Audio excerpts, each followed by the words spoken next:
es magíster en matemáticas de la Universidad del Valle y actualmente termina su doctorado en ciencias matemáticas de la Universidad del Valle. Le damos la bienvenida, profesor Gilberto. Gracias.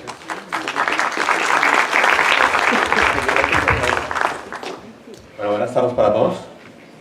Buenas tardes. Bueno, como lo dice quien me presentó, yo soy profesor en la Universidad Industrial de Santander y en el momento me encuentro haciendo estudios de doctorados en la Universidad del Valle.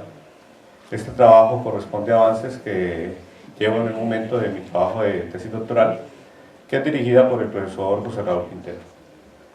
Primero que todo, agradecerle a los organizadores del evento por haber aceptado mi charla y agradecerles a la Universidad del Valle y a la Universidad Industrial de Santander por el apoyo recibido.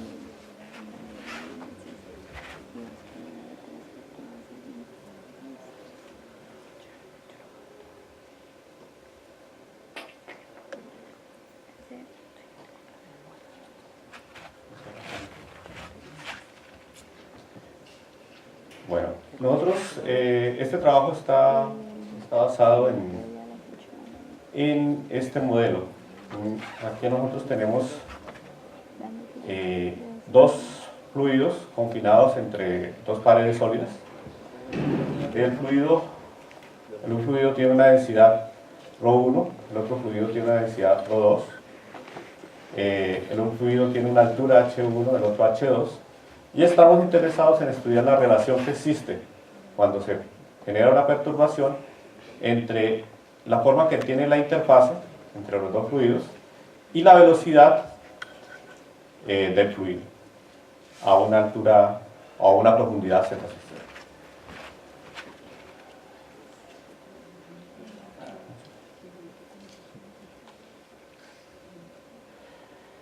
Bueno, acá este cociente entre la densidad mayor, que es la densidad del fluido inferior, y la densidad 2U1 va a ser mayor que 1.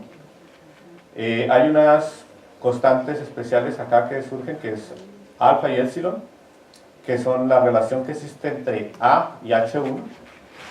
¿Quién es este A? A es esta altura superior de esta cresta.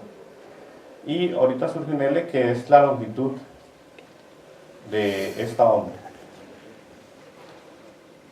Entonces, A sobre H1 se llama alfa y H1 sobre L va a ser épsilon. Están asociadas con la dispersión y los efectos no lineales del modelo. A y L son la altura característica, la longitud característica, y lo que les decía hace un momento, U sería la altura de esa forma que se nos genera en la interfase, U sería la velocidad y C sería la altura que se nos genera en la interfase. Ya ese modelo ha sido anteriormente estudiado. Esos trabajos de Choi Tamasa del 96-97 obtuvieron este modelo que describe ese fenómeno, y recientemente, en el año 2014, el profesor Juan Carlos Muñoz, que es de la Universidad del Valle, obtuvo este modelo.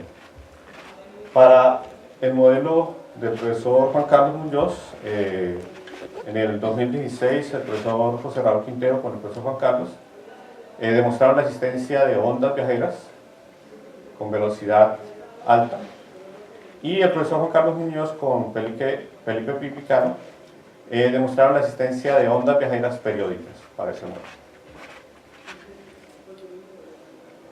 Bueno, para deducir el modelo, fundamentalmente lo que utiliza es la ecuación de Euler.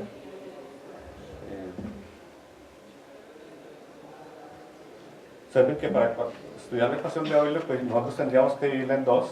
Tendríamos que aplicar la ecuación de Euler en este pedazo. En este pedazo las condiciones de frontera estarían dadas acá y en la interfase. Y tendríamos que aplicar la ecuación de Euler en este pedazo y tendríamos condiciones de frontera en este pared y en la interfase.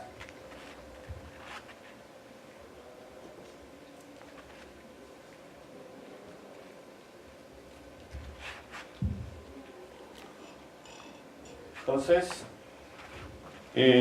al pasar la ecuación de Euler, en cada uno de los pedazos nosotros vamos a tener una velocidad que tiene componentes horizontales y verticales. Entonces la horizontal sería U y la vertical sería W. Entonces tendríamos dos velocidades, una en la parte superior, otra en la parte inferior, y para cada una de ellas la ecuación tendríamos que tener sería esta.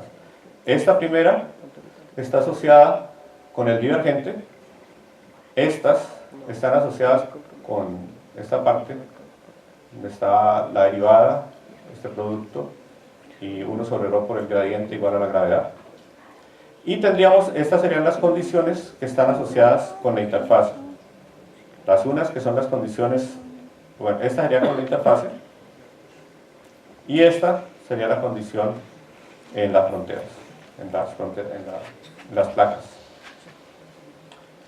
Bueno, después de desarrollar estas ecuaciones, acoplarlas, nosotros encontramos este modelo. Bueno, ahí en ese modelo tenemos, no se ve muy feo, pero estos alfas i son dependientes de la altura donde se está mirando la velocidad. Este h es la transformada de Hilbert y surge cuando hacemos el acoplamiento entre los dos sistemas.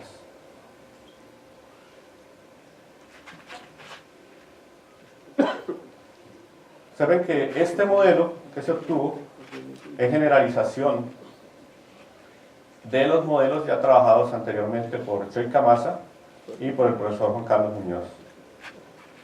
Si nosotros aquí descartamos los términos de orden epsilon cuadrado, serían estos de acá, y descartamos los términos de orden epsilon cuadrado acá, y solamente nos quedaría este término. Entonces, eso corresponde a esto que estaba acá, que es la ecuación de Choi Kamasa. Y si descartamos los de orden epsilon al cubo, aquí nos quedaría estos dos términos, pero en la deducción se nota que este y este término se pueden juntar. Y de la parte de abajo se nos irían estos términos. Y nuevamente, como decía antes, este término se va a poder juntar con... Bueno, este término que está asociado con este que está acá. Entonces, esta ecuación es más general que estas dos ecuaciones deducidas anteriormente. Bueno, para el estudio que nosotros hicimos vamos a necesitar pasar por unos espacios especiales, unos espacios que conocen como espacios de Frechet. Entonces un espacio de Frechet es un espacio topológico lineal, localmente convexo, completo y metrizable. Sobre ese espacio yo puedo definir unas seminormas y a partir de las seminormas yo puedo dar una métrica. Esta métrica coincide con la topología inicial sobre el espacio X.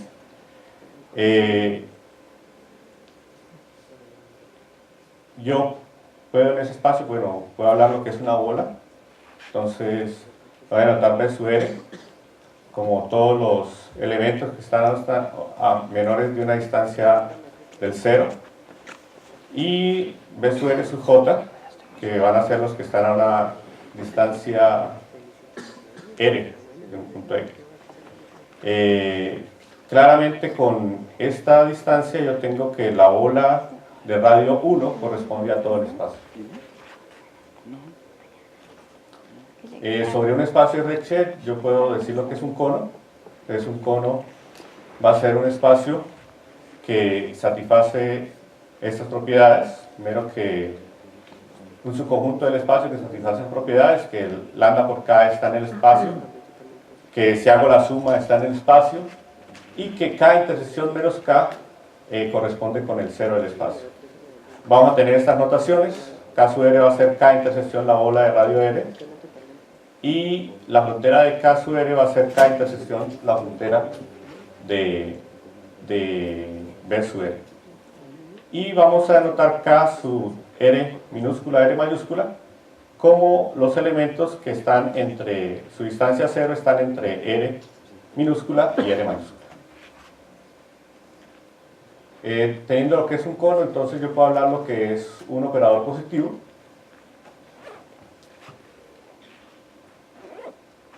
Entonces decimos que A es un operador positivo si A de K está contenido en K, y vamos a decir que es K compacto si A de K sub R tiene clausura compacta para cada K. Dado el espacio, entonces nosotros podemos hablar lo que es una terna admisible. Entonces una terna admisible va a ser una terna K, donde K es el espacio, U, donde U es un subconjunto de K, y A el operador que satisface estas condiciones. No voy a detener mucho en estas condiciones.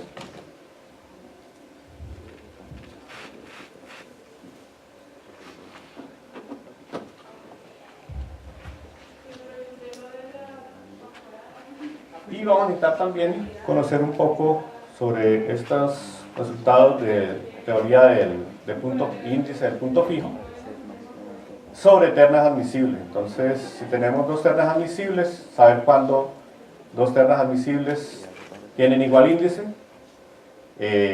cuando una terna admisible tiene puntos fijos, si el índice es distinto de cero, y saber que una terna admisible con A constante, entonces tiene índice 1 si A está en U, o índice 0 si A no está en U.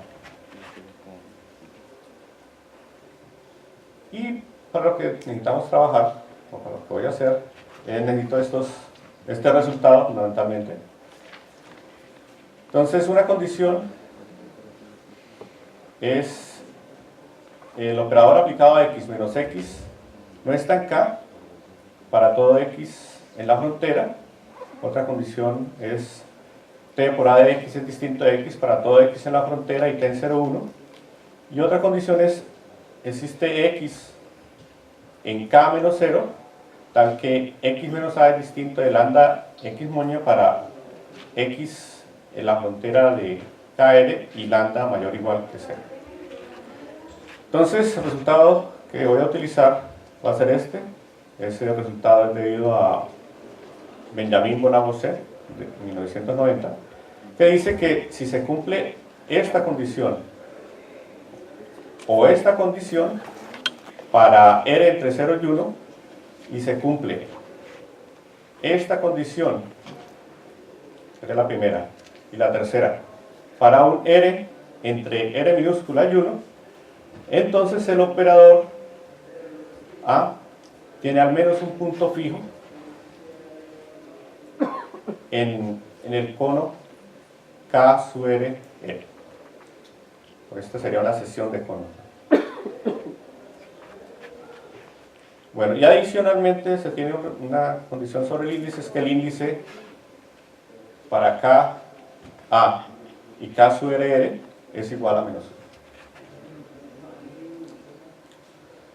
Entonces, el espacio, que ya vamos sobre lo que nosotros hicimos, entonces el espacio que nosotros vamos a considerar, o el espacio de Frechet, es las funciones continuas en R. Para ese espacio de Frechet nosotros consideramos estas seminormas, que es el máximo entre menos K y K de la norma de W, con K igual a 1, 2, 3. Entonces, con esas seminormas, entonces definimos la distancia entre F y G, igual a esta sumatoria de los D sub K de F sobre D sub K de F más Fg más 1, donde la distancia entre F y G está como el supremo sobre los X que están entre menos K y K de F de X menos G de X. Entonces, con esta distancia nosotros podemos definir la bola de radio R y centro en 0, que serían las funciones que están a una distancia menor que R de 0, y la frontera serían las funciones que están a una distancia R de 0. Y el espacio K sobre el cual, o el cono sobre el cual vamos a trabajar,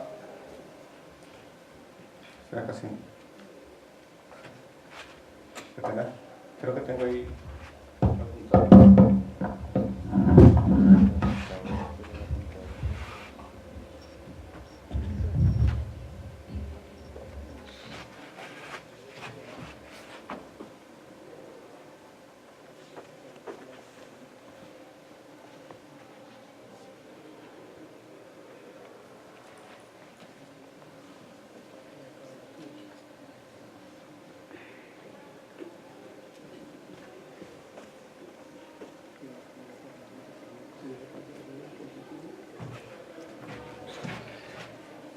Entonces el cono que vamos a considerar son las funciones que son pares, positivas y no decrecientes para x mayor o igual que 0. Entonces la forma de esas funciones serían como algo así: pares, positivas. Entonces si yo tengo el eje, serían funciones que van decreciendo, ¿sí? Y son pares.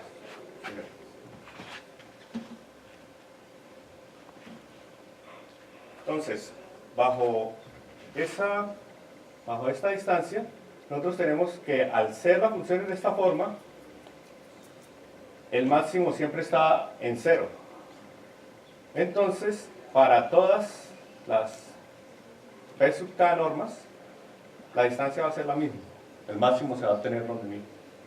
Entonces, calcular la distancia entre w y 0 va a ser igual a tener, para esta fórmula va a ser w en 0 sobre 1 más w de 0. Y entonces, si yo quiero las que son menores que r, va a ser equivalente a considerar que w de 0 es menor que r sobre 1 menos 0.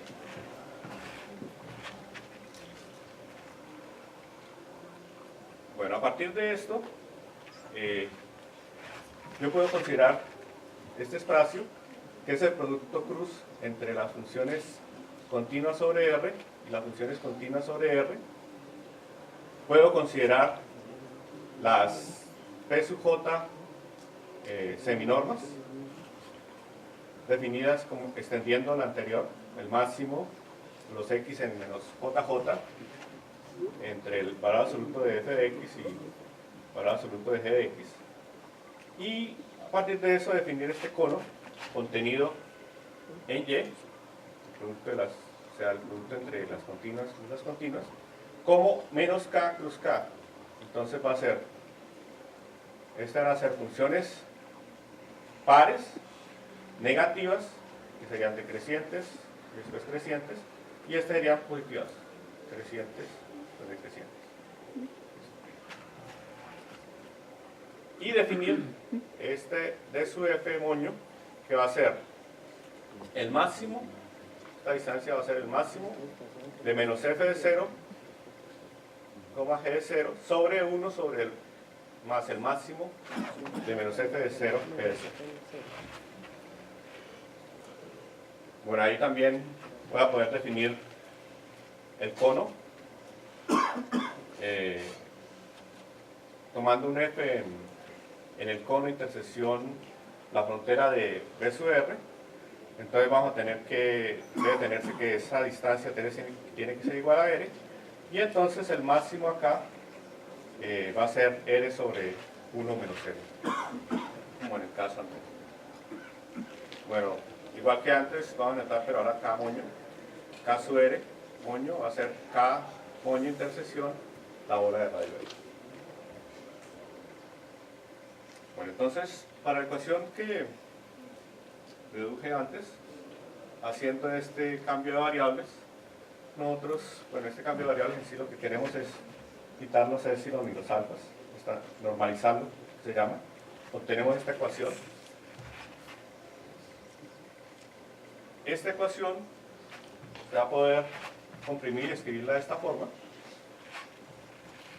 Aquí este A1 sería el operador que surge acá de la identidad, aquí sería hacer la segunda derivada, la cuarta derivada, aquí por beta 1, aquí por beta 2. Y este A3 sería aquí la identidad, aquí segundas derivadas, cuartas derivadas multiplicadas por alfa y 5 y alfa 6. Y aquí este alfa 2 es el operador que surge acá. Aquí nos quedaría la identidad. Este sería Go por Hilbert aplicado a la derivada con respecto a x. Este sería menos 3 la derivada con respecto a x segunda. Este estaría asociado con este término. Y este de acá estaría asociado con calcularle alfa por la cuarta derivada con respecto a x aplicado a b. Cuando nosotros hacemos transformada de Fourier a estos símbolos, los símbolos se convierten, los símbolos son funciones pares de grado 4.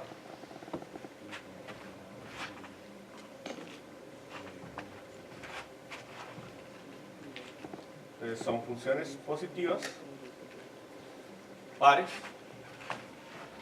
en los tres casos.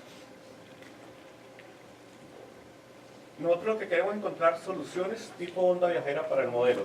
Entonces, ¿qué es considerar soluciones tipo onda viajera? Yo considero que la función solución se va a ir viajando con una velocidad c.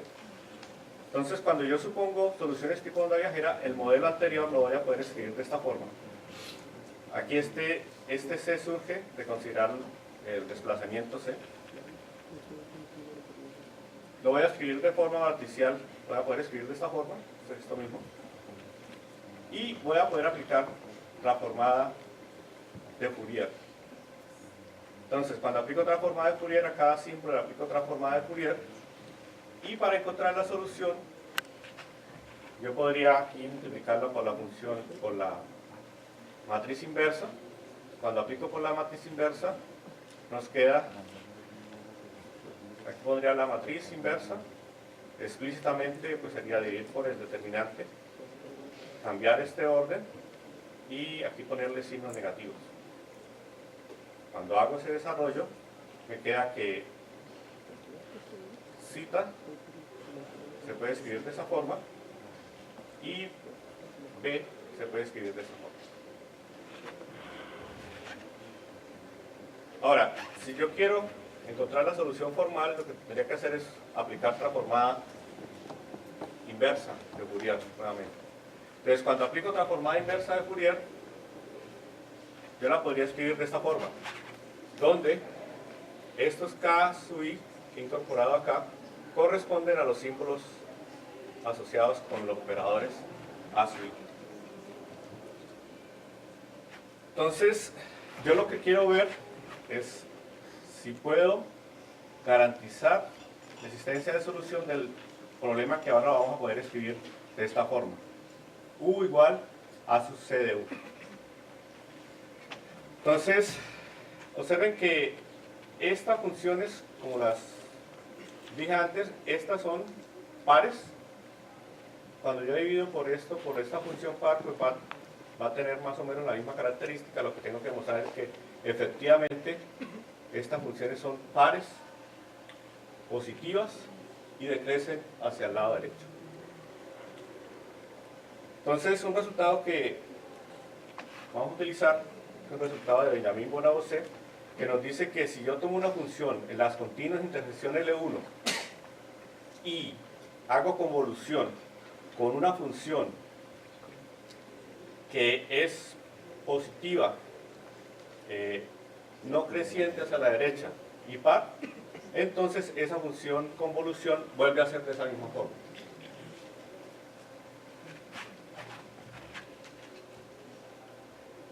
Entonces, este sería el primer símbolo que nos surge. Para ese primer símbolo podemos ver, bueno, aquí otra observación. Entonces yo tendría, si esta función es de esa forma, esta función yo voy a trabajar en el espacio K. O sea que esta función tiene esa forma. Entonces si yo hago una convolución entre un elemento que tiene esa forma y otro que va a tener esa forma, vuelve a caer ahí. Entonces, esta función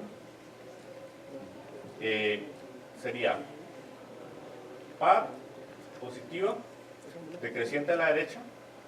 Esta función va a ser, está en menos k, esta sería par, negativa, pero cuando le aplico el menos sería positiva. Si le pongo aquí un menos sería positiva. Entonces esta va a ser negativa. Con esta que es positiva, esto nos va a dar, si le pongo el menos sería positiva. Esta va a estar en ese espacio, K. Y esta de acá, aquí tiene menos, o sea que está en el espacio K. Esta es el producto de ella al cuadrado, también está en el espacio. Entonces esta va a ser operada con esta, nos va a dar en el espacio, pero el signo negativo va a estar en menos K. Y esta también está en menos K, o sea que la parte de arriba está en menos K. Y esta parte de abajo, esto está en K, convolución con una que está en K, eso va a estar en K. O sea que esto está en menos K cruz K, o sea que está en el K único. Entonces lo que tenemos que garantizar es que efectivamente, entonces nosotros probamos que efectivamente el K1 que tiene esta forma, ¿se acuerdan cuando definir los operadores? Va a ser 1 sobre esta expresión. Para eso existe una fórmula explícita en este trabajo de manuscrito de Betama. La fórmula explícita está dada por esto y la forma, pues cuando uno hace la gráfica más o menos parecida a una gaussiana. Para esta expresión, nosotros vemos que se puede escribir de esta forma. Para cuando está escrita de esta forma, existen fórmulas explícitas que nos dicen que la solución es así. Eso está en términos de senos integrales y cosenos integrales. Pero la forma es, como le estaba diciendo antes, más o menos parecida a una gaussiana con pico. Las dos expresiones son iguales. Nosotros demostramos que esta expresión tiene 4 raíces, 2 reales y 2 complejas que son conjugadas. Pero para las reales, tanto para las reales como para las complejas, la solución aquí es real. Entonces tenemos que las dos tienen la misma forma y utilizando el mismo resultado de Bona, Benjamin Bona-Bosé, tenemos que la convolución satisface la condición que necesitamos, que es que sean no crecientes, positivas y bueno, no crecientes para x mayor que 0. El otro símbolo es más complicado, pero lo podemos escribir de esta forma.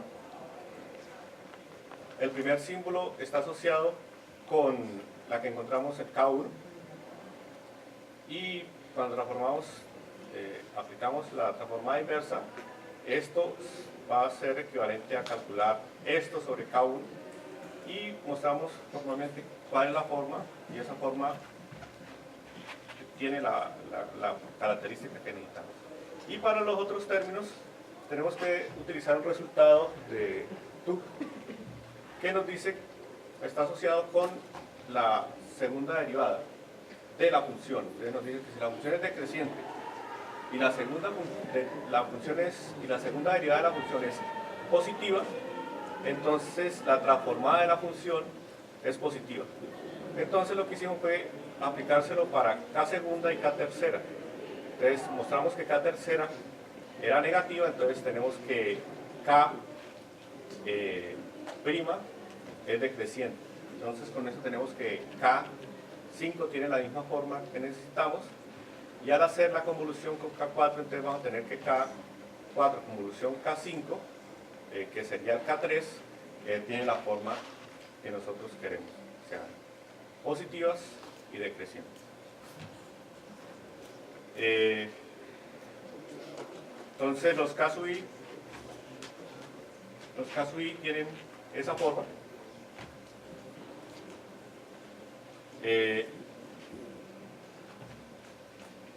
Entonces este operador definido de esta forma cumple un resultado. Una de las cosas que mostramos es que este K aplicado a K sub r es relativamente compacto. demostramos esto, que está asociado con las propiedades que di sobre las ternas admisibles, y a partir de eso tenemos estos resultados que nos garantizan que el problema que tenemos, el modelo que nosotros tenemos, tiene solución tipo onda solitaria, y que adicionalmente esas soluciones se van a cero en más o menos. Muchas gracias por su atención.